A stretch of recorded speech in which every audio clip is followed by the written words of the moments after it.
Good morning, the writing school. Can I help you? Oh, hi. I'm ringing about the online writing courses you advertise on the internet. Yes. Would you like me to send you a brochure? I would, but I also have some questions. Okay.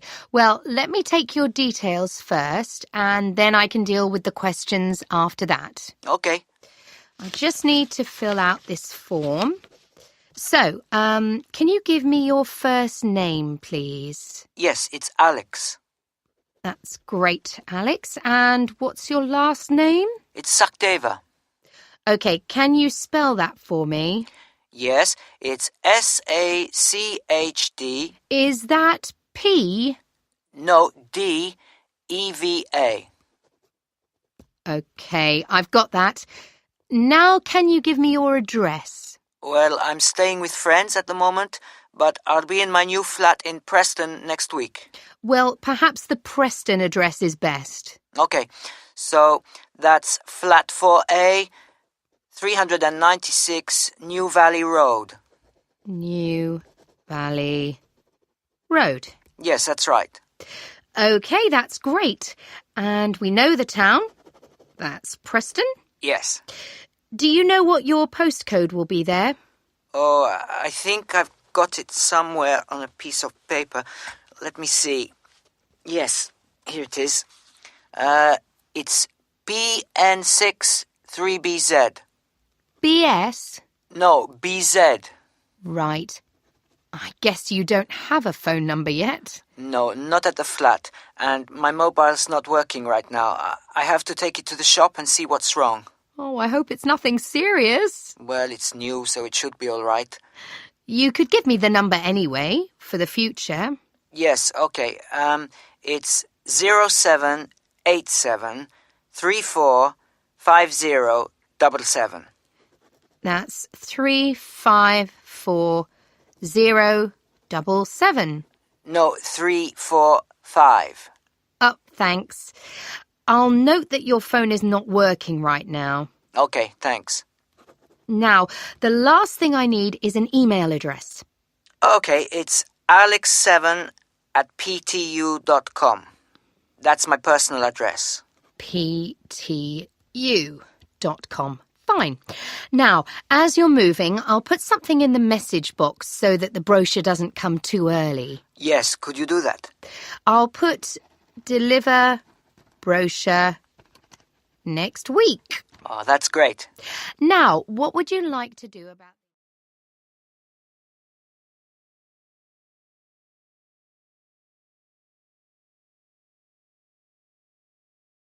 Track 8, Unit 7, Listening, Exercises 5 and 6. Now, you can see on our website that we have a lot of courses. What are you interested in doing? Well, I don't want to publish anything. I just want to raise the standard of my own writing. Yes, it depends on whether you want to, write creatively or for fun. We also have fiction writing. That includes writing children's stories. Well, I work in an advertising agency, so I'd like to write better so that, I'd like my salary to rise. Okay, so we can send you our brochure for business writing. And if you think it'll be right for you, then you can enroll. Great. What happens after that? Then we send you the course pack. What does that contain? You get some books that will help you with your writing skills, an audio course on CDs and instructional DVDs to watch, and some lesson texts to read. Okay. What if I change my mind? Well, you can send the materials back to us. You have 21 days to decide, and we'll refund your fees within that time. Oh, that's quite good. I see. So the enrollment fee includes the course materials? Yes, it does. For all our courses. So are there different fees for different courses? Yes, at the moment, your course is... Let me see. They've just raised the prices. It was £340, but I think it's £375 now. Yes, fees rose a month ago, I'm afraid, by 10%. Most of our courses are now between £300 and £400. Okay, that's not bad. So who will teach me? Well, before we decide that, you do your first written assignment. It's like a personal profile. So I write about things like my background and where I was brought up? No, it's the future we're interested in. Oh, okay. So what I want to get from the course and how it will help me to achieve my ambitions? That's right. We get a picture of who you are and your needs, and then we match you to a personal tutor who will teach you and work with you. That's a good idea. And how do I get that to you? Well, you send it in to us by post or through our website. What about lessons? There are 15 lessons altogether, and each one has an assignment. And what sort of feedback will I get? There's continuous online support, and part of that is a web-based facility for all the students on your programme to get together. Oh, so we can share ideas and things? That's right, with no need to go into a classroom or be tied to weekly schedules. Okay. Thanks. I think that's all my questions. Don't hesitate to call if you have any more. Okay. Thanks. Bye.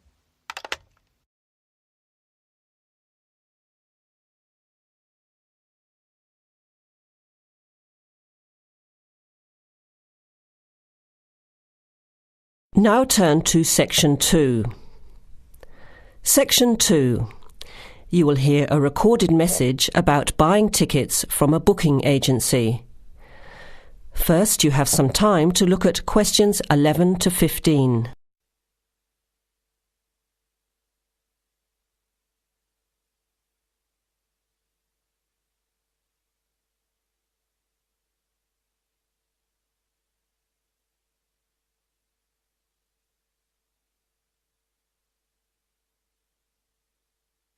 Thank you for calling ATS Advanced Ticketing System, the call system for all your entertainment needs.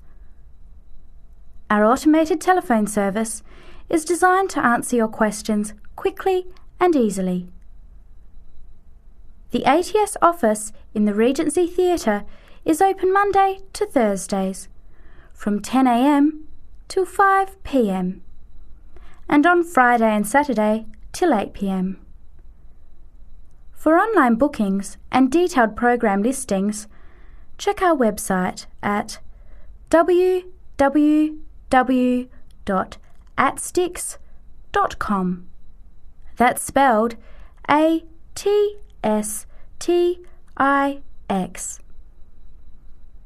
Please listen to the choices available. You may press your choice as soon as you hear it to get more information. For sporting events, including the Western International Tennis Classic, press 1. For the Formula 1 Grand Prix, press 2. For classical music, including the upcoming Philharmonic Orchestra series, press 3. For theatre and dance, press 4. For other inquiries, please hold the line. Before the recorded message continues, you have some time to look at questions 16 to 20.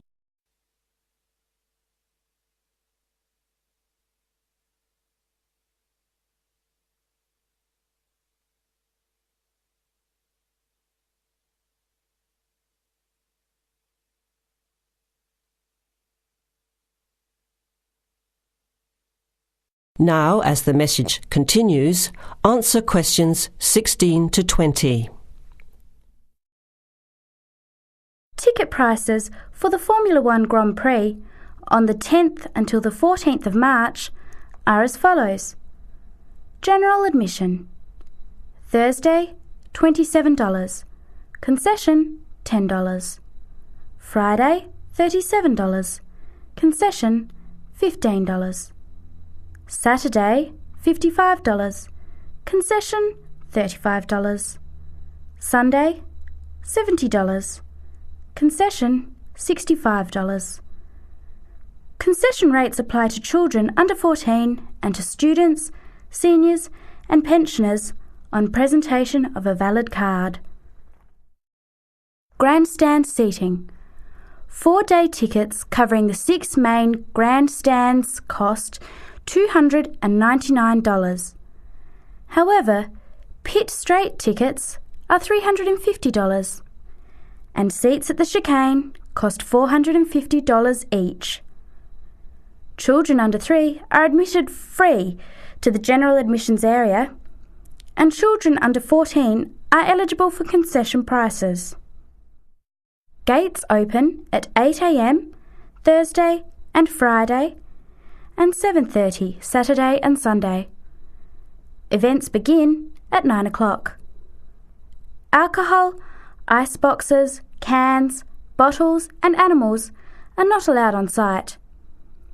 There are no refunds or exchanges. On each ticket, a $2.50 booking fee applies. To make a booking, you must have a valid credit card. To listen again, press 1. To make a booking or to talk to a ticket agent, press 2. Your call is in our queue. You can expect to wait about 3 minutes. That is the end of section 2. You have half a minute to check your answers.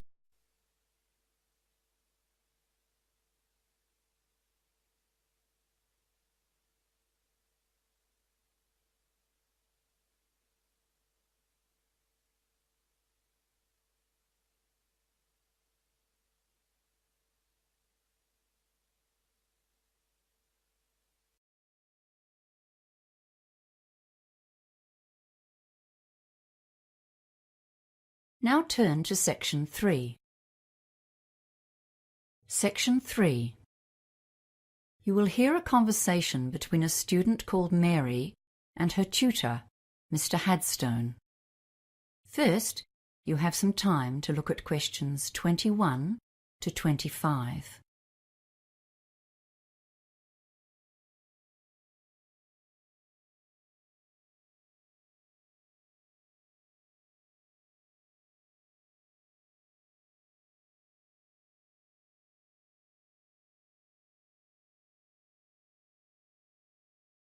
Now listen carefully and answer questions 21 to 25. Hello, Mr. Headstone. Is this the right time for our meeting? Yes, it is. Thanks for coming in at such a late hour, Mary. I know you've had a busy day studying and will be keen to get home. And thanks for volunteering to run this project. It's going to help you develop and practice skills needed by teachers today. Field trips are getting more and more a part of school life. So as a student of education, it'll be wonderful training for you. It's really a great opportunity. We did loads of field trips at school, so I've got a good idea of what sort of things we could do. I expect so.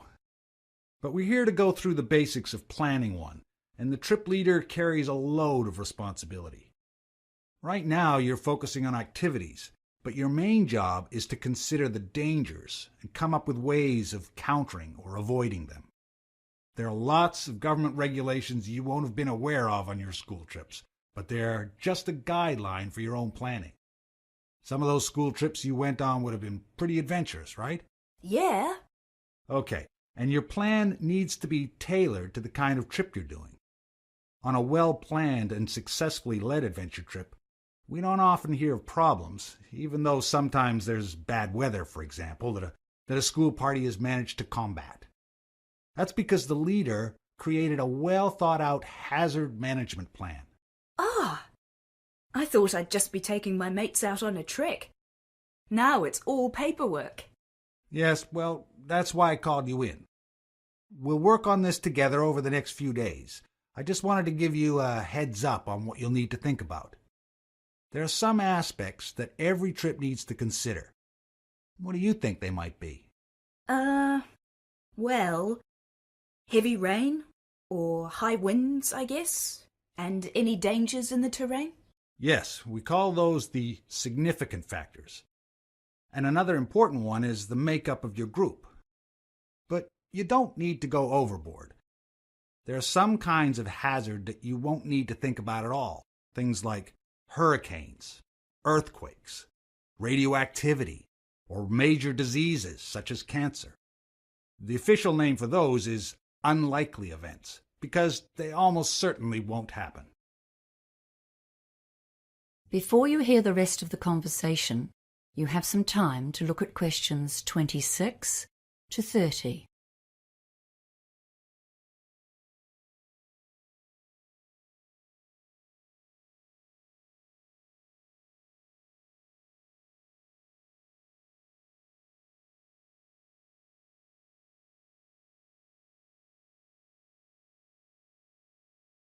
Now listen and answer questions 26 to 30.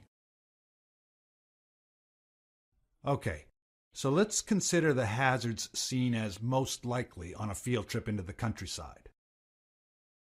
Weather causes real problems. Overexposure to the sun or the cold, even the wind, can have a big impact. And of course, the weather can change very suddenly and without warning. Yes, people can get into trouble in the hills if they don't bring extra layers of clothes and a jacket, even if they start walking on a hot day. Oh, and a raincoat too, of course. What's next then? Well, let's think about possible activities and what you might need. Yes, okay. Well, for hiking, of course, we need a first aid kit. Oh, and a decent topographic map of the area. And we need to make sure that more than one person can read it. I've run into lots of difficulties in the past with people who can't identify even major features, like rivers. And some people have no idea about contour lines. And I suppose a compass, too. You'd need to list those. Then there are things that might be obvious but must be written down and considered seriously. For example, if there's a possibility of falling more than 2.5 meters, that's considered life-threatening.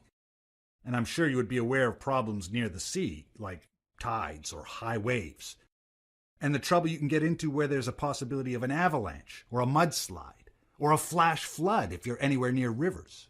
Yes. Well, I was thinking of an adventurous route for this trip. You know, that's always more fun, and it's such a cool feeling when you've achieved something really difficult. Yes, okay, but then you need to consider who's going to be in your party. Don't go and plan things that are beyond the reach of most people, or you're asking for trouble.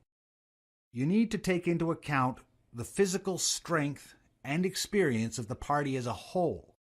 When you make your groups, make sure there's at least one person in each one who's been hiking a few times before. Wow! There's a lot to write down, isn't there? I'm really keen to get started now. Well, good, because there's a lot more detail to consider. For now, I'll just mention 2 more of the common hazards for high school trips in particular. Yes? The Ministry of Education website says don't use inexperienced volunteers. And don't allow student drivers to bring their own cars, or to drive anyone else's car for that matter. Well, now I really have something to think about. Thanks, Mr. Headstone. That is the end of section 3. You now have half a minute to check your answers.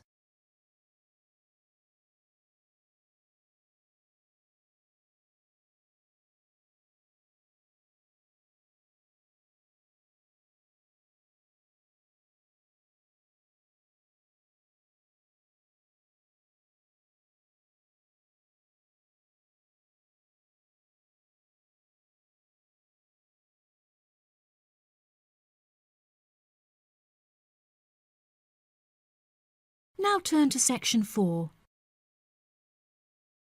Section 4. You will hear a talk on the research of the behaviour of chimpanzees. First, you have some time to look at questions 31 to 40.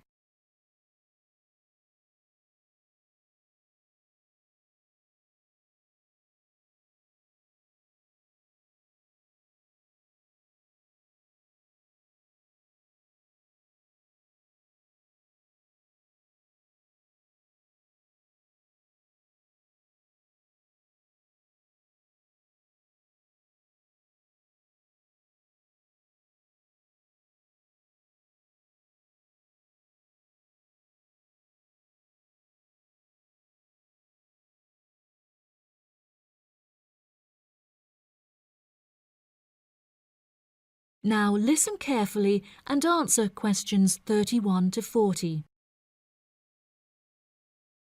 Welcome back to my series of short lectures on apes. Today we will examine recent and historical breakthroughs on the behavior of chimpanzees, otherwise known as chimps.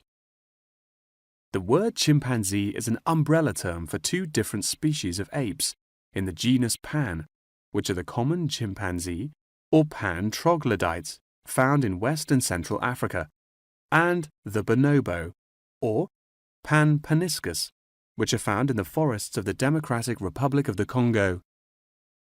Chimpanzees belong to the Hominidae family, together with gorillas, orangutans, and indeed humans. Current research tells us that the chimps broke away from the human branch of the Hominidae family approximately 6 million years ago and remain the closest living relative to humans to this day. More modern researches into chimpanzees have centered on their behavioral characteristics, once all biological and genetic factors have been ruled out. In this way, scientists have unearthed an unfathomable amount of similarities between human and chimpanzee behavior. Although much of this research has taken place through observation of captive chimps, the results are widely seen as an authoritative reflection of chimps living in the wild. Chimps live in large so-called communities comprised of many male and female members, with the social hierarchy determined by an individual chimp's position and influence. Through such research, scientists have found that chimps learn and adapt through observation of others' behavior. Once in power, the alpha male is often seen to alter its body language in order to retain power. For example, he might puff himself up in order to intimidate others, while lower-ranking chimps are noted to behave more submissively and holding out their hands while grunting. Female chimpanzees also have a distinct social hierarchy, with high social standing inherited by children. It is not unheard of for dominant females within a community to unite and overthrow the alpha male, backing another in his place. James Diamond, in his book The Third Chimpanzee, suggests that chimps should now be reclassified in the genus Homo instead of Pan, and there are many arguments still in favor of this. Male common chimpanzees are, on average, 1.7 meters in height, weighing 70 kilograms, with their female counterparts being somewhat smaller. By comparison, the bonobo is slightly shorter and lighter, but with longer arms and legs.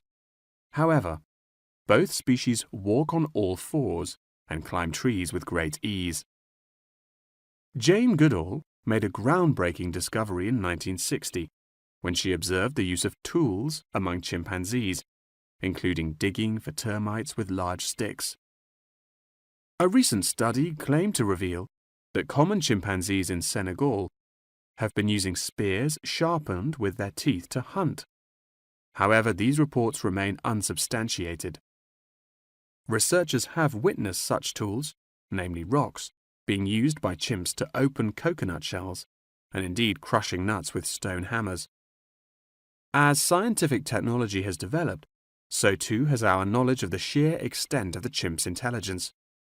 Research has now shown that chimps have the capability to learn and use symbols and understand aspects of the human language, including syntax, as well as numerical sequences. As I mentioned earlier, the umbrella term chimpanzee is comprised of the common chimpanzee and the bonobo. These two subspecies are divided along the Congo River, with the common chimps living on one side and the bonobos living on the opposite side of the river. Over the past few decades, both of these subspecies have witnessed an alarming decrease in population density, with animal activists now working harder than ever to protect those remaining and encourage procreation.